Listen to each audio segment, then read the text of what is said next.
Guys, তোমরা কেমন আছো? আশা করছি সবাই সুস্থ আছো, ভালো আছো এবং ভীষণ আনন্দে আছো। কিছুদিন আগে একটা ব্লগে আমি তোমাদেরকে বলেছিলাম যে প্রত্যেক মাসের শুরুর দিকে আমরা আমাদের একটা মান্থলি বাজেটিং করি, যেখানে আমরা সারা মাসের আমাদের ইনকামের রেসপেক্টে আমাদের কীরকম কি খরচ হতে পারে এবং আমাদের হাতে কি টাকা বাঁচছে তার একটা হিসাব নিকাশ করে ফেলি। এবং তার সাথে আমি এটাও তোমাদেরকে বলেছিলাম যে আমি পরবর্তীকালে একটা এরকম ভিডিও বানাবো যে এই বাজেটিংটা আমরা কিভাবে করি, কারণ আমার মনে হয় পার্সোনালি এটা আমাদেরকে ভীষণ হেল্প করেছে টু ম্যানেজ আওয়ার ফাইন্যান্সেস। তো আজকে সেই ভিডিওটা নিয়ে আমি চলে এসেছি। আজকে তোমাদের আমি সিম্পলি দেখাবো আমরা আমাদের বাজেটিং কী করে করি, এবং যদি তোমাদের মনে হয় এটা তোমাদের কোনোভাবে হেল্প করছে তাহলে পরে তোমরা নিশ্চয়ই এইরকম প্রসেসটাকে তোমাদের লাইফে ইমপ্লিমেন্ট করতে পারো। আর আমাকে অবশ্যই তোমরা কমেন্ট সেকশনে জানিও যে এটা কোনোভাবে তোমাদের হেল্প করলো কি করলো না। তো চলো আর সময় নষ্ট না করে আজকের ভিডিওটা স্টার্ট করি। তো দেখো, মান্থলি বাজেটের তিনটে মেজর ক্যাটাগরি হয়। একটা হচ্ছে ফিক্সড এক্সপেন্সেস, সেকেন্ড হচ্ছে সেভিংস, আর থার্ড হচ্ছে ডিসক্রিশনারি ফান্ডস। এবার আমি তোমাদেরকে দেখাবো ফিক্সড এক্সপেন্সেসটা কীভাবে আমরা হিসাব করি। তো ফিক্সড এক্সপেন্স মেনলি কি, যেটা হচ্ছে তোমার প্রত্যেক মাসে এই খরচটা তোমার থাকবেই। যেমন ধরো তোমার বাজারের খরচ, তোমার দুধের খরচ, তোমার বাড়িতে যদি কোনো হেল্পিং হ্যান্ড থাকে তাহলে পরে তাদের স্যালারি, তোমার যদি ভাড়া বাড়ি হয় তাহলে পরে সেই বাড়ির রেন্ট, এইগুলো হচ্ছে তোমার ইনকাম থাকুক না থাকুক বলতে গেলে তোমাকে এই টাকাটা মাসে মাসে খরচ করতেই হবে। তো সেইটার জন্য আমরা প্রথমেই যেটা করে নিই, আমাদের যা টাকা আমরা ইনকাম করি সেইটা থেকে আমরা প্রথমেই বার করে নিই ফিক্সড এক্সপেন্সেসের জন্য আমাদের কত টাকা যাচ্ছে এবং সেটা খরচ করলে পরে আমাদের হাতে কত টাকা থাকছে। তো আমাদের ফিক্সড এক্সপেন্সেসের মধ্যে আমরা কী কী জিনিস মেজরলি কনসিডার করি এটা কিন্তু তোমাদের সাথে ভ্যারি করতে পারে। আমি একটা রাফ এস্টিমেট এখানে তোমায় দিচ্ছি এবং এটা মোটামুটি আমাদের রিয়েল টাইম এক্সপেন্স। এখানে দেখো আমি আমাদের ফিক্সড এক্সপেন্সেসগুলো অলরেডি লিখে রেখেছি। তো প্রথমেই আছে রেন্ট। তো আমরা কারেন্টলি একটা ভাড়া বাড়িতে থাকি, সেখানে আমরা 13,000 টাকা করে মাসে রেন্ট দিই।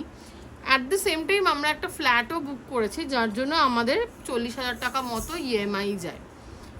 তো সেক্ষেত্রে এই 13,000 আর 40,000 এইটা কিন্তু মানে আমাদেরকে দিতেই হবে, আমরা খাই না খাই আমাদের এই টাকাটা আমাদেরকে বেয়ার করতেই হবে। থার্ড হচ্ছে আমাদের যিনি হাউস হোল্ড ওয়ার্কে হেল্পিং হ্যান্ড আছেন, মাধু। তো মাধুর স্যালারি, তো এইটা আমাদের 6,500 টাকা হয়। তারপরে ধরো ইলেকট্রিসিটি রাফলি 2000 লিখে রেখেছি, যেটা উইন্টারে অফকোর্স একটু কম হয়। মোবাইল বিল আমাদের দুজনের মিলিয়ে 1200 টাকা। এটা বেসিক্যালি আমাদের একটা ফ্যামিলি প্ল্যান, তো আমাদের 4 জনেরই হয়ে যায় এইটাতে। মিনারেল ওয়াটারের জন্য আমাদের মাসে 1500 টাকা মতো খরচ হয়। পেট্রোলের পারপাসে আমরা 12,000 টাকা লিখে রেখেছি। এই পেট্রোলটা আমাদের পার্সোনাল গাড়ি আর অরবিন্দর বাইকের খরচ, আমাদের কমার্শিয়ালগুলো নয়। তারপরে গাড়ি যেহেতু আছে, কার মেনটেনেন্সেরও একটা খরচ মোটামুটি থেকে যায়।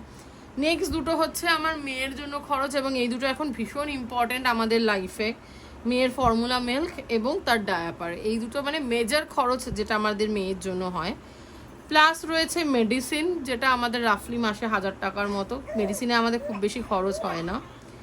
গ্রসারি আমাদের অন অ্যান অ্যাভারেজ 3000 মতো লাগে। আর চাল মোটামুটি মানে আমরা ওই 25 কিলোর প্যাকেট নিই, সেটা রাফলি 1250 বা 1500 এরকম দাম হয়। তো রাফলি মাসে আমি 1000 টাকা করে লিখে রেখেছি।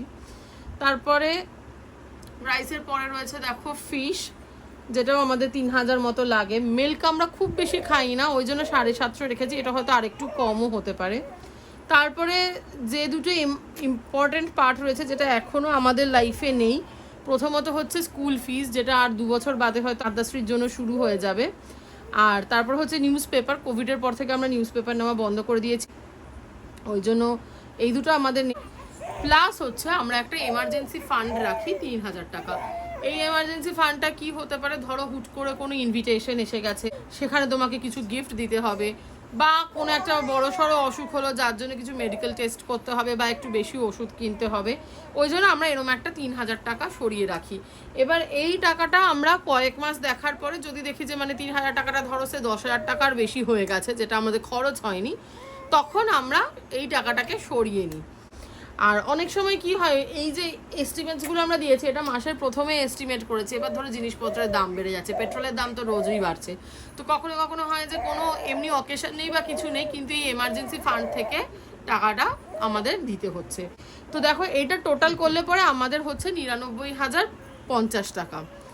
এটাকে আমরা দুজনে ইকুয়াল পার্টে ভাগ করে নিই। এটা তোমরা আরেকটাও করতে পারো, যদি একজনের স্যালারি কম্পারেটিভলি একটু কম হয় আরেকজনের স্যালারি একটু বেশি হয়, সেক্ষেত্রে তোমরা স্যালারি রেশিওতেও এটাকে ব্রেকআপ করে নিতে পারো।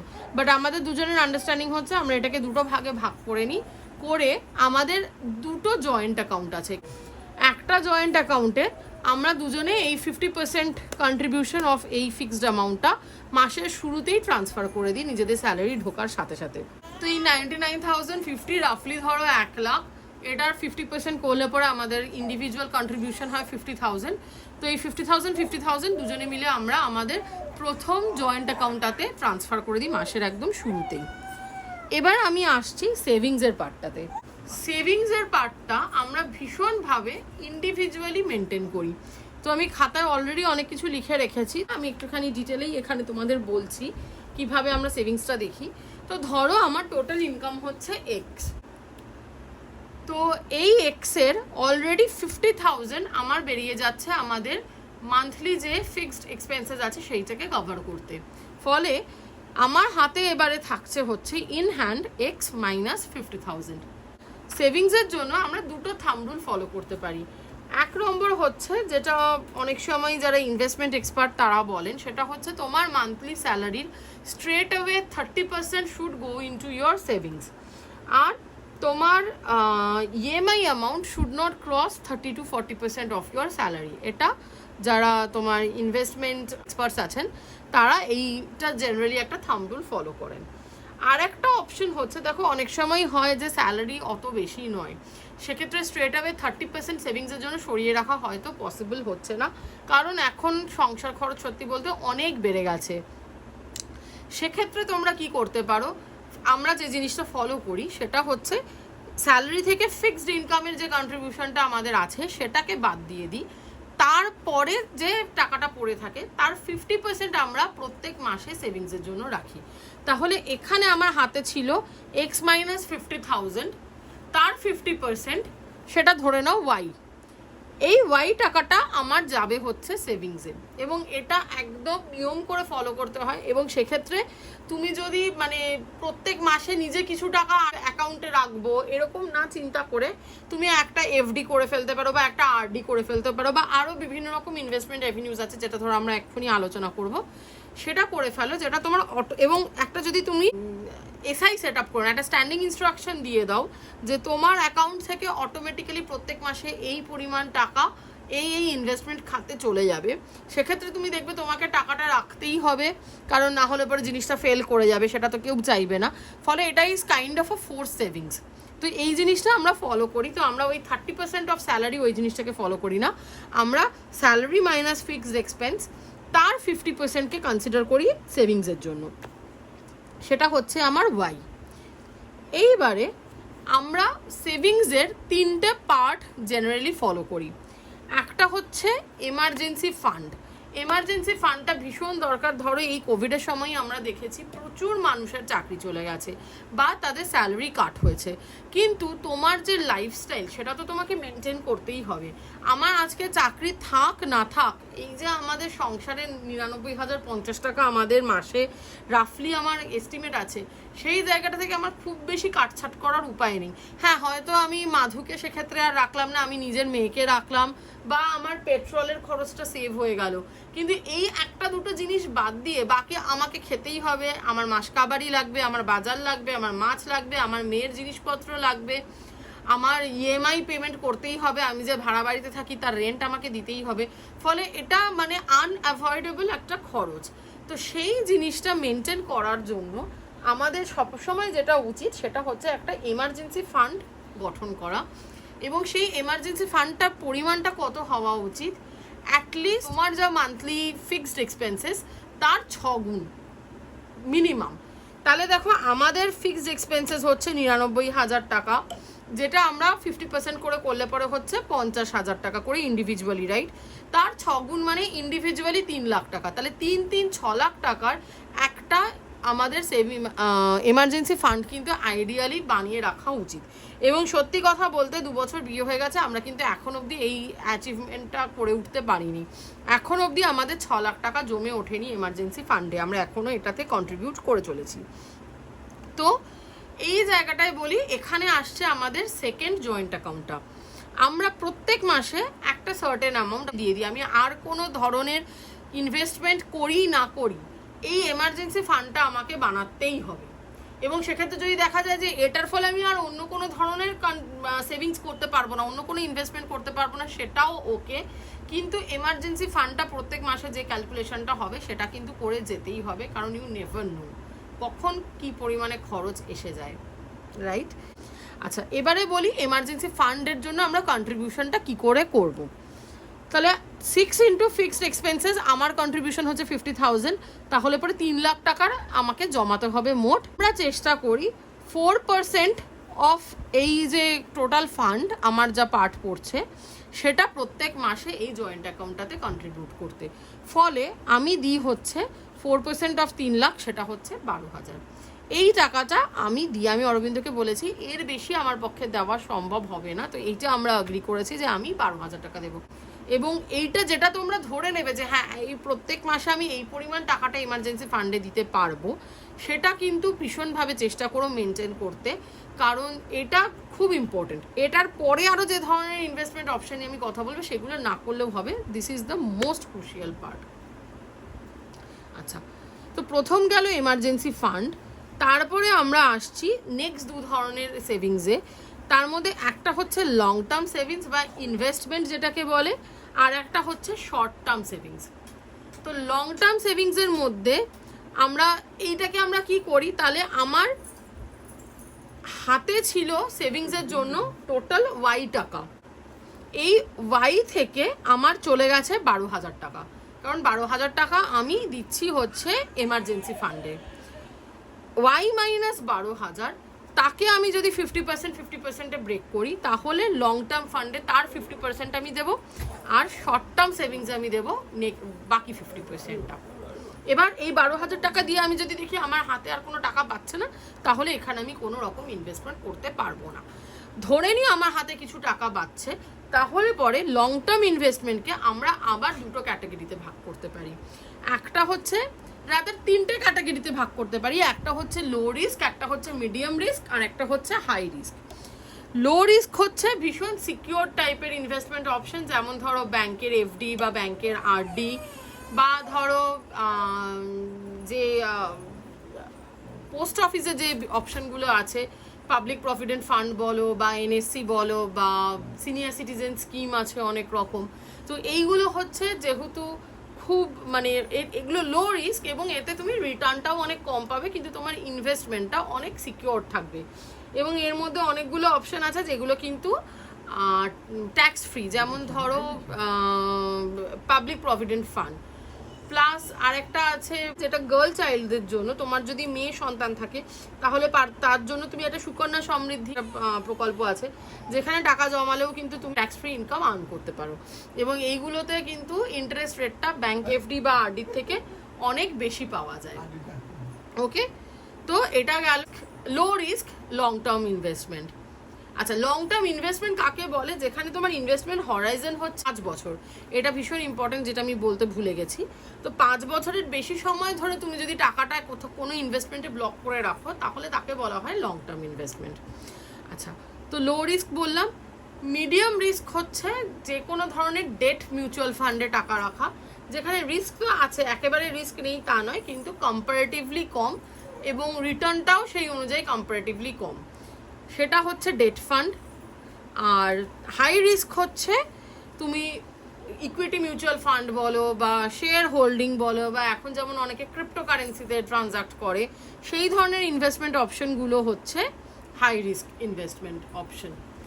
তো এইগুলোর ডিটেলসে আমি যাচ্ছি না, তোমরা আমাকে জানিও যদি তোমরা ইনভেস্টমেন্ট অপশন সম্বন্ধে ডিটেলে জানতে চাও, তাহলে আমি নিশ্চয়ই সেটা নিয়ে একটা ভিডিও করব, কিন্তু ভীষণ শর্টে এটুকুই তোমাদেরকে বলে দিলাম। তো এইটা গেল লং টার্ম ইনভেস্টমেন্ট। তুমি তোমার রিস্ক অ্যাপেটাইট অনুযায়ী চুজ করে নিতে পারো, বা একটা তুমি ব্যালেন্স পোর্টফোলিও বানাতে পারো যেখানে তুমি কিছু হয়তো আরডি করলে আর বাকি টাকা হয়তো তুমি মিউচুয়াল ফান্ডে রাখলে। তো এটা তোমাদের ওপরে ডিপেন্ড করছে, চয়েস ইজ ইয়ার্স। নেক্সট হচ্ছে শর্ট টার্ম ইনভেস্টমেন্ট।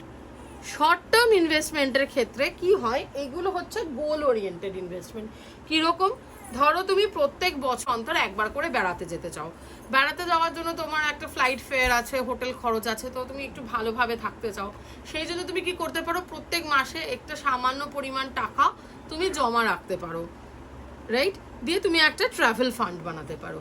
বা ধরো কোনো ফ্যামিলি ফাংশন আছে, এবার ফ্যামিলি মেম্বারদের বিয়েতে হলে পরে জেনারেলি আমরা একটা সোনার গিফট হয়তো আমাদের দিতে হয়, সোনার দাম যা বেড়ে যাচ্ছে সেক্ষেত্রে তুমি যদি একটু আগে থেকে প্ল্যান করো, যদি তুমি জানো যে ধরো সে বিয়ের কথাবার্তা হচ্ছে আজ থেকে 6 মাস বাদে বিয়ে আছে, তাহলে তোমার হাতে 6 মাস সময় আছে, হয়তো তুমি কিছু টাকা সেখানে জমাতে পারো 6 মাস ধরে। থার্ড হচ্ছে ধরো যদি কোনো রকম অ্যাক্টিভিটি ক্লাস তুমি জয়েন করতে চাও, সেটা তুমি ভাবতে পারো, যেখানে তোমার হয়তো একটু বড় সড়ো কিছু টাকা লাগবে, বা তোমার হবি রিলেটেড কিছু জিনিস যদি থাকে, বা ধরো কিডস এক্সপেন্সেস। ফর এক্সাম্পল, কিছুদিন আগেই দেখেছো আমি একটা ভিডিও বানিয়েছিলাম আদ্যাশ্রী কি স্কুলে ভর্তি করে এলাম। অ্যাকচুয়ালি আমরা স্কুলগুলোকে অ্যাসেস করছিলাম এটা ভেবে, আদ্যাশ্রীর অলরেডি 7.5 মাস বয়স হয়ে গেছে, 2.5 বছর বয়স থেকে স্কুলে ভর্তি হবে। তো সেক্ষেত্রে স্কুলের অ্যাডমিশন ফি একটা লামসাম অ্যামাউন্ট, তো তখন ঠিক ভর্তি হওয়ার মুহূর্তে আমাদের ওপরে যাতে চাপ না পড়ে, তার জন্য আমরা কি করছি, প্রথমেই আমরা একটা স্কুল ফিগুলোকে অ্যাসেস করছি, তার ওপরে ধরো আমরা 10 কি 15% আরও অ্যাডিশনাল নিচ্ছি, যে এই ভেবে যে যদি 2 বছর বাদে আরও টাকা বেড়ে যায়, দিয়ে আমরা একটা ছোট্ট অ্যামাউন্ট প্রত্যেক মাসে সেটার জন্য জমাতে পারি, যাতে আমরা একটু একটু করে ওই ফান্ডটা বিল্ড করতে পারি। তো এই যে শর্ট টার্ম সেভিংস, এটা তোমাদের যেটা বললাম যে এটা হচ্ছে ভীষণভাবে গোল ওরিয়েন্টেড। তো তোমার একটা অবজেক্টিভ আছে কিসের জন্য তুমি টাকা জমাচ্ছ, এবং অ্যাট দ্য সেম টাইম এটার সাথে সময়ও একটা লিঙ্কড আছে। তুমি জানো যে এই যে টাকাটা আমি জমাচ্ছি এই পার্টিকুলার গোলটার জন্য, সেটা এতদিন বাদে আমাকে অ্যাচিভ করতে হবে, ফলে আমার হাতে এত মাস বা এত বছর সময় আছে এই গোলটাকে অ্যাচিভ করার জন্য। এবং আবার যেটা বললাম, এটা টিপিক্যালি 5 বছরের কম সময়ে হয়, রাইট? তো সেক্ষেত্রে আমি প্রেফার করি এই ধরনের যে সেভিংসটা হয় এটা একদমই লো রিস্ক সেভিংস হিসাবে রাখার জন্য, কিন্তু অ্যাট দ্য সেম টাইম যে সেভিংসটা আমাকে লিকুইডিটি দেবে। এবং তার জন্য খুব ভালো অপশন হচ্ছে আরডি, যদি 6 মাসের কম সময়ের জন্য হয়, কারণ অনেক প্রাইভেট ব্যাংক কিন্তু 6 মাসের জন্য তোমাকে আরডি করতে দেয়, পিএসইউ ব্যাংকগুলোতে মোস্টলি হয়তো এটা 1 বছর। কিন্তু যদি 6 মাসেরও কম সময় তোমার কোনো টাকা দরকার, সেক্ষেত্রে আমি বলবো সেটা জাস্ট মানে ব্যাংকে এমনি সেভিংস অ্যাকাউন্টে ফেলে রাখা ভালো। আদারওয়াইজ আমি প্রেফার করি এটা ইন্ডিভিজুয়ালি আরডি করে রাখতে উইথ একটা গোল ধরে, ঠিক আছে? তো এই গেল আমাদের শর্ট টার্ম সেভিংস। তাহলে এবার আমার হাতে আরও পড়ে রয়েছে দেখো ওয়াই অ্যামাউন্টের টাকা। আগেন এবার ওয়াইটাকে ডিফাইন করে দিই, ওয়াই হচ্ছে এক্স মানে আমার স্যালারি মাইনাস 50,000, যেটা আমার contribution towards the fixed expenses, divided by 2, সেটা হচ্ছে ওয়াই অ্যামাউন্ট। ডিসক্রিশনারি ফান্ডের থেকে আমরা কিভাবে জিনিসপত্র খরচ করি, ধরো মাসে যেদিনকে তোমাকে বলছিলাম যে আমরা কেএফসি থেকে খাবার আনাচ্ছি, বা ধরো আগে যখন লকডাউন ছিল না তখন মুভি দেখতে যাচ্ছি, ইটিং আউট করছি, কোথাও ধরো কোনো রকম শপিং করছি, মেয়ের জামা কাপড় কিনছি, হঠাৎ করে একটা জামা দেখে শপিং মলে ঘুরতে গেলাম, গিয়ে একটা জামা দেখে খুব ভালো লাগলো, মনে হলো এই জামাটা কিনি। বা ধরো কিছুদিন আগে তোমরা অরবিন্দকে দেখেছো হাতে ট্যাটু করেছে, তো বা ধরো আমার একটা সুন্দর পার্স কিনতে ইচ্ছে করেছে। তো এই ধরনের খরচগুলো আমরা এই ডিসক্রিশনারি ফান্ড থেকে করি। এবারে অনেক সময় কি হয়, ডিসক্রিশনারি ফান্ডগুলো যেটা তোমার সংসারের জন্য তোমায় করতে হবে, এবং এটা বিশেষ করে যদি সিঙ্গেল আর্নার হয় সংসারে, তাহলে কিন্তু ডিসক্রিশনারি ফান্ডটা একটা বড় পার্ট হয়ে যায় সেই মানুষটার জন্য, কারণ সেই ডিসক্রিশনারি ফান্ড দিয়েই সংসারে বাকি যারা আছেন তাদের সবার যে চাহিদা সেটা কিন্তু পূরণ করতে হয় সেই মানুষটিকে। এবং সেক্ষেত্রে এই যে আমি বলছি যে সেভিংস আর ডিসক্রিশনারি ফান্ড এটা 50-50 এইভাবে ডিভাইড করা, এটা কিন্তু মেক সেন্স করে। আদারওয়াইজ যদি মনে হয় যে না 2-3জন সংসারে আর্নিং মেম্বার আছে, সেক্ষেত্রে কিন্তু ডিসক্রিশনারি ফান্ডের পরিমাণটা কমিয়ে সেভিংসটাকে বাড়িয়ে দেওয়াটাই হচ্ছে বুদ্ধিমানের কাজ। অথবা ধরো নতুন তুমি বিয়ে করেছো, তুমি একটা 50-50 স্প্লিট নিয়ে সংসারটা শুরু করতে পারো, কিছুদিন যাওয়ার পরে তুমি বুঝতে পারবে এই 50-50 স্প্লিটটা তোমার আদৌ দরকার, নাকি তোমার অপশন আছে সেভিংসে আরও টাকা বাড়ানোর। যখনই তোমার মনে হবে যে তোমার উপায় আছে সেভিংসে আরও টাকা বাড়ানোর, তখনই কিন্তু আইডিয়ালি তোমার সেভিংসে টাকাটা ইনক্রিজ করা উচিত, because that is the most important part, যেটা তোমার ফিউচারটাকে সিকিউর করবে। আচ্ছা, ডিসক্রিশনারি ফান্ডটাকে তোমরা চাইলে পরে দুভাগে ভাগ করতে পারো। একটা হচ্ছে লো প্রায়োরিটি আর একটা হচ্ছে হাই প্রায়োরিটি। তোমার যদি ফান্ডটা লিমিটেড হয় সেক্ষেত্রে হাই প্রায়োরিটি জিনিসগুলোকে তুমি আগে অ্যাচিভ করার চেষ্টা করবে। তারপরে যেমন ধরো বললাম মেয়ের জামা কাপড় কেনা, আমার একটা পার্স কেনা ভার্সেস মেয়ের জামা কাপড় কেনা, আমি সবসময় মেয়ের জামা কাপড় কেনাকে প্রায়োরিটিতে রাখবো। তো এইটাকে তুমি প্রায়োরিটি দিয়ে দিলে, দিয়ে তুমি সেইটাকে আগে করে নিলে, তারপরে যদি তোমার হাতে টাকা বেঁচে থাকে তাহলে পরে তুমি সেই মাসে পার্সটা কিনবে, যদি না বেঁচে থাকে তাহলে পরে আরো 2 মাস টাকা জমাও তারপরে পার্সটা কিনবে, বিকজ ওটা তোমার লো প্রায়োরিটি। আর আমরা সবসময় যেটা করি, যেটা আমি তোমায় বললাম যে এমার্জেন্সি ফান্ড যেটা আমরা রাখছি আমার মান্থলি এক্সপেন্সেসের মধ্যে 3000 টাকা করে পার মান্থ, সেই টাকাটা বা ধরো আমার ডিসক্রিশনারি ফান্ড থেকে কোনো মাসে যদি কোনো টাকা বেঁচে থাকে সেই টাকাটা ডিরেক্টলি আমরা সাথে সাথে একটুখানি বড় পরিমাণ জমে গেলে পরে 5000 কি 10,000 যাই জমে যায়, সেটা নিয়েই আমরা সাথে সাথে দিয়ে দিই একটা মিউচুয়াল ফান্ডে। মিউচুয়াল ফান্ডে 1500 টাকা থেকে শুরু করে তুমি কিনতে পারো। আর যদি তুমি সিপ করো এসআইপি, যেটাকে বলে সিস্টেমেটিক ইনভেস্টমেন্ট প্ল্যান, যেটা মানে আরডির মতো মাসে মাসে মিউচুয়াল ফান্ডে জমা দেওয়া, সেটার কিন্তু শুরুর অ্যামাউন্ট হচ্ছে 500 টাকা। 500 টাকা দিয়েও তুমি সেই জিনিসটা স্টার্ট করতে পারো। তো সেক্ষেত্রে আমরা 5000 কি 10,000 টাকা জমে গেলে পরেই একটা মিউচুয়াল ফান্ড কিন্তু কিনে ফেলি। তো এই ছিল আমরা কিভাবে আমাদের মান্থলি বাজেটিং করি। আমরা অ্যাকচুয়ালি কি করি, এই বাজেটটার ওপরে বেস করে প্রত্যেক দিন আমাদের কত টাকা করে খরচ হচ্ছে সেটাও কিন্তু আমরা খাতায় নোট ডাউন করি, এবং যে মাসে আমাদের প্ল্যানের থেকে বেশি খরচ হয়ে যায় সেই মাসে কিন্তু আমরা ভালোভাবে রিভিউ করি আমাদের খরচটাকে, যে কেন এই খরচটা বেশি হলো, আমাদের কি মনে হচ্ছে যে না এইটায় আমরা এই খাতে আমরা যত টাকা ধরেছি সেই তত টাকাটা সাফিসিয়েন্ট নয়, আমাদের আরও টাকা বাড়ানো উচিত। তো সেটাও আমরা ভীষণভাবে দেখে নিই, এবং অ্যাকর্ডিংলি কিন্তু যদি কোনো রকম মডিফিকেশনের দরকার হয় আমরা সেটা করি। তো আশা করবো এই ভিডিওটা কোনো না কোনোভাবে তোমাদেরকে হেল্প করবে। তোমরা অবশ্যই আমাকে কমেন্ট বক্সে লিখে জানিও এটা তোমাদের কোনো কাজে এলো কি এলো না। আর প্লিজ আমার চ্যানেলটাকে সাবস্ক্রাইব করো, আর আমার ভিডিওগুলোকে লাইক অ্যান্ড শেয়ার করো। আর ফাইন্যান্সিয়াল প্ল্যানিং বা মিউচুয়াল ফান্ড ইনভেস্টমেন্ট বা কী ধরনের ইনভেস্টমেন্ট অ্যাভিনিউজ হতে পারে, এই ধরনের টপিকের ওপরে যদি তোমরা কোনো ভিডিও চাও তাহলে পরেও আমার কমেন্ট বক্সে কিন্তু আমাকে অবশ্যই লিখে জানিও। আমি চেষ্টা করব সেই ধরনের ভিডিওগুলো তোমাদেরকে কভার করতে। আর আমার ব্যাকগ্রাউন্ডটা তোমরা হয়তো জানো, আমি কিন্তু ইকোনমিক্সের স্টুডেন্ট, সেই কারণেই কতটা বললাম। তো যাই হোক, সবাই খুব ভালো থেকো, সুস্থ থেকো, আনন্দে থেকো। Take care, love you all, bye by.